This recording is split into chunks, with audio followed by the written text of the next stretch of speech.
we are back in our wonderful Mindelo, the cultural capital of Cape Verde, also the party capital. Maybe the most partying city I've ever lived in. But we'll get to that later. I was back in the bay at anchor. I assessed some of the damage Galopin had suffered, like the mainsail halyard which had gotten stuck when I was bringing down the sail because it was badly frayed, as well as the support stanchion for my bathing platform which had fallen into the water. Luckily, Dave and Sarne from Biosfera came by to find it. Dave had to dive and inspect the Biosfera boat, and he promised to come by later equipped with his diving gear. And as promised, he found it. The man deserves a grog, my last drop. It was a stroke of luck that the part fell in the water when they were visiting. In a gesture of kindness, they were willing to help. I can't say enough good things about my friends here.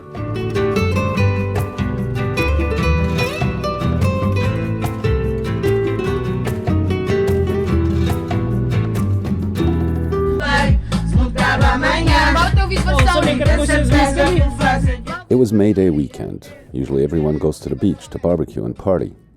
But because of COVID, the police closed all the beaches, as well as bars and restaurants had to close at 9 in the evening. So Peter put his boat next to mine at anchor and invited a few friends who needed a place to let loose. And we all got down and celebrated.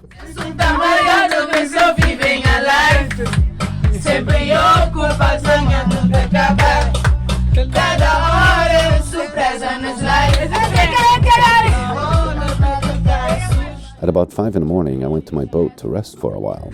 And a few hours later, Wendy, Lily, Peter, and Mauricio came to fetch me to continue the celebrations.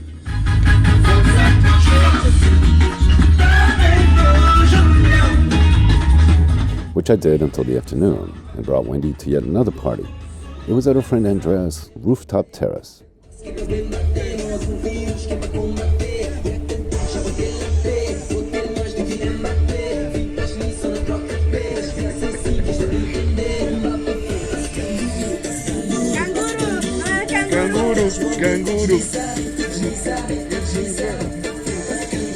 At first I didn't want to stay too late, but I have a hard time saying no.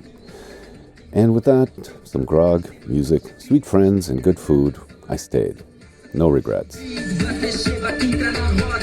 And finally, at an undisclosed clandestine club,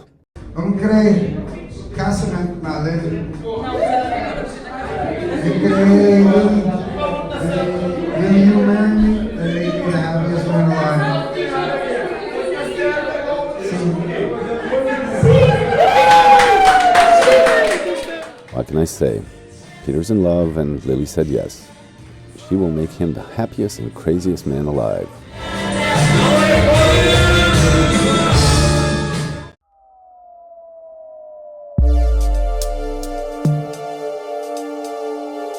And Peter has plans. He's not going to simply settle here in Mindelo with Lily. He's still a sailor. And we went to sail around the oceans together. He's got a fantastic crewmate. There he is. Yeah. There's our moral support and technical director of videos, except I seem to be holding this thing. I'm the translator. And I'm just here for my good looks. Aww. Okay. Ready as can be, man. Here's our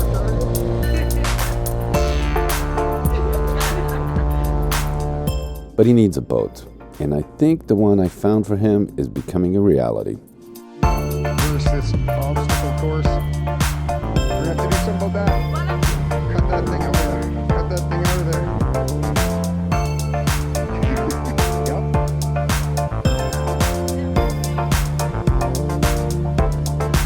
Yep. This is Swiss compatriot Popeye's boat.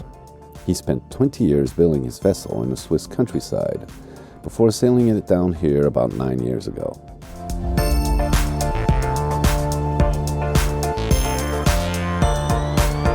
Popeye has settled here. He's got a girlfriend and a house, and he doesn't sail anymore.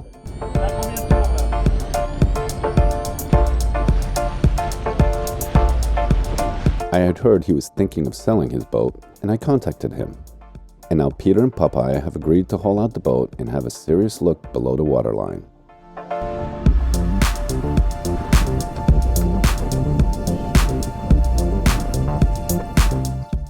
The boat is in fantastic condition, but it had not been out of the water for many years. No matter what, a good hull inspection was in order. I helped Peter in the negotiations with Popeye. He speaks French and Peter English. And since I speak both languages fluently, I played the part of the diplomatic linguist.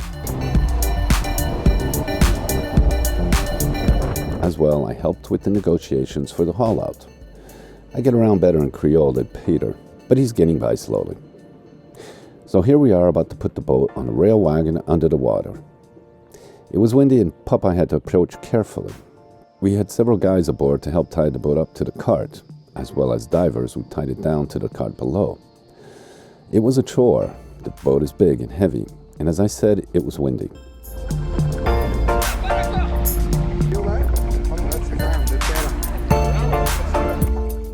It took about an hour to secure the boat to the invisible cart below us.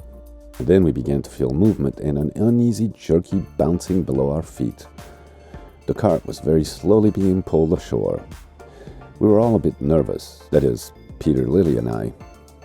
I have watched too many boat fail videos on YouTube, and images of crashing hulls were playing in my mind. I was looking for a way to jump ship if the whole thing tipped over.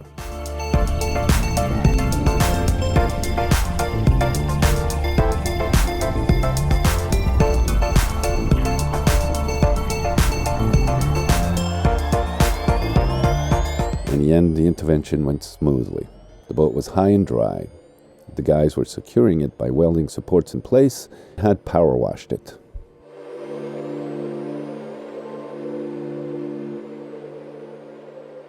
Now all we needed were supplies.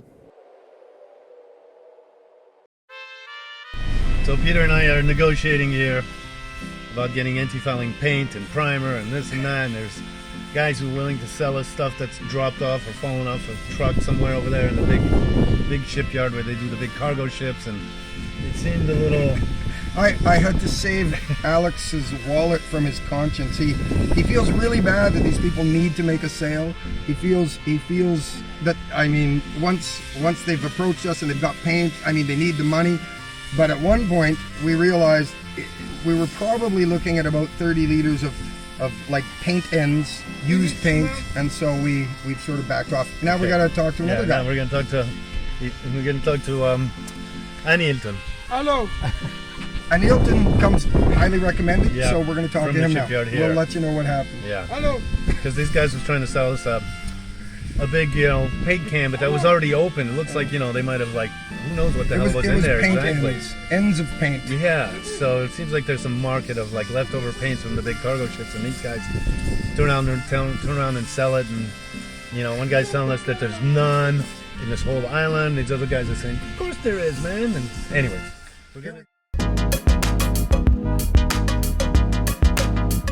We did get the anti-fouling paint from Anilton, who had 20 liters stored in a garage. And meanwhile, I took care of a couple serious issues with Galopin. First was to replace the mainsail halyard. Peter had changed most of his lines on the boat he sold and gave me a choice of the lines replaced. Most were still in good condition, and I found one that was the perfect size. See here how bad the halyard was?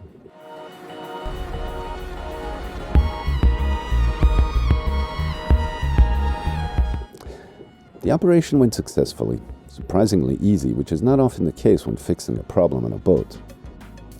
As well, a friend offered me an autopilot controller. Mine has been slowly breaking down.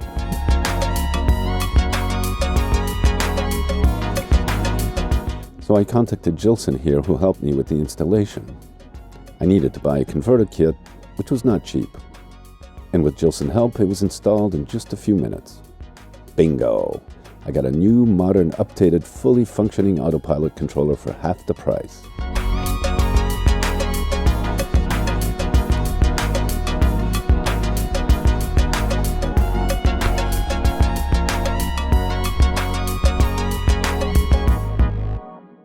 Nice.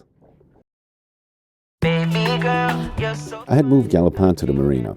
There I could recharge the batteries with shore power and fill the water tanks. As well, I could offer Wendy a hot shower. The girl has no running water or shower at her little house, so a hot shower is pure luxurious pleasure, and I love to please Wendy. Fly me up with dreams, the only thing everything I need. When I'm done, lift me up with your company. There's no telling where you want me create. And then, at about 5 in the morning, look who comes and invades Galopin. I can't say no to beautiful girls. You lose all track of time. Come on, have a conversation. Don't treat me like a stranger. You give me motivation. Make my life vacation. When we are together, I surrender.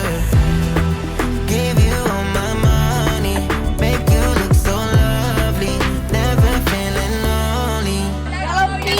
Baby girl, you're so fine. I can't get you off my mind. Ooh, girl, nah, nah. So from 5 in the morning until late that night, I was entertained, and Galopin was rock and rolling. To the rhythm and you do all the rest. Ooh, girl, nah, nah. Ooh, girl, nah, nah. You're my island, train of diamonds. Big respect, help me find you. You're a blessing, reminiscent of the time when I found myself guessing. Feel the beat. Parties are during the weekend here. Weekdays, you must get to work. Come on, have a conversation. Don't treat me like a stranger. You give me Peter's new boat needs several coats of serious paint, That's not bad. as well as serious chemicals. In all, we got epoxy to coat the fiberglass, white gel coat for the hull above the water, and anti-fouling from the black market. It's kind of expensive to haul out the boat here, but the manual labor is very affordable, and there are plenty of guys willing and able to work. I mean, we could be doing most of the work here, but for a few dollars, you can get a whole crew to work, and everyone here needs work. We foreign sailors are few and far between because of COVID, and the guys here have families to feed and weekend parties and barbecues to host. So with that, everyone is happy. Only one person is a little sad. Here's Popeye. Popeye's a little bit sad, but happy. Sad to see his boat go, but he's happy that Peter's taking it over. He got a little emotional. Next, it'll be Galopin's turn.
It was great to have you along on this voyage.